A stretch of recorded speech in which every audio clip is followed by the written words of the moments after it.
Kani si Juan, he is a very hardworking person. Pero pag sweldo, mahurot pud lagi dayon. Mahurot iyahang budget, mahurot iyahang income, wala siya natigom, og unsa ang sunod mahitabo. Meet Juan, always kasweldo pero hurot diretso. Until he learned this. Kani si Juan, he is a very hardworking person. Pero pag sweldo, mahurot pud lagi dayon. Nganong mahurot? Kaya syempre, gibayad daw sa bills. Ba, kuryente, tubig, pagkaon, and so on. Si Juan pod, kung na siya makita, iha po na yung paliton. Impulsive buyer siya. Very random nga mga items. As long as ganahan siya, iha na yung paliton. Dayon, kusog pagid mang libre sa iyahang mga kauban, iyahang mga amigo. So, wala gyud mabilin. So, what is the tendency? The tendency is, mahurot iyahang budget, mahurot iyahang income, wala siya natigom, og unsa ang sunod mahitabo. Syempre, manghulam na lang dayon og kwarta, mangutang. Kani mo si Juan, anad siya aning word nga bahala na. So, kamwath may ba? Imagine, nisweldo siya karon isa ka adlaw lang hurot na.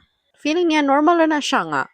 Sweldo siya, ipambayad sa bills, palit pagkaon, kung siyahang maganahan, iyang paliton, wala siya savings. Muna niyahang cycle ba? Sabi niya, normal ra na siya. One day, nakapangutana si Juan siyang kaugalingon. Ana siya nga, hantod ka no sa kahakoingon ani ba nga, musweldo lang, wala ko'y naipon, wala ko'y future. Because of that question niya siyang kaugalingon, ano siya discover usa ka sekreto. Unsa kini nga sekreto? Mao kini ang gitawag nga pay yourself first. Unsa day pasabot aning pay yourself first? Ang pasabot niini na before nimo bayaran ang uban pa nimo nga mga bayro nun, bayari una imong kaugalingon. Sa literal pa nga pagkaistorya, bayari gyud ang imong bayaran gyud nimo imong kaugalingon. Paabot sa imong sweldo na kay ihipos nga para sa imong kaugalingon. Sumutong gibuhat ni Juan kay na-discover man niya nga mo din ang sekreto.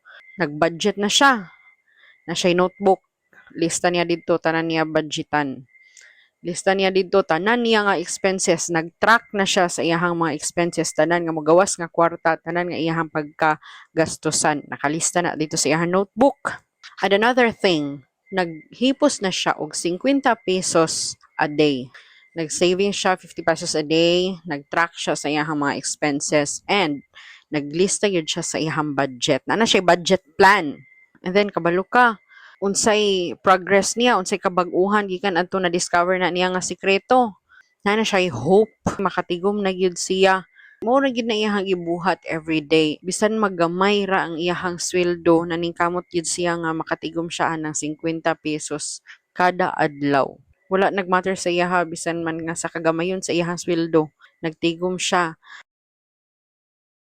Ayaw huna-hunaa nga gamay ra imong gisweldo, ang huna-hunaon nimo is naadjud kay gihipos nga kantidad na imong i-look forward bang abot ra gyud ang panahon kinahanglanon na nimo. And of course, in the long run, you will not notice unsa ang imong gi-develop ana. It's self-discipline.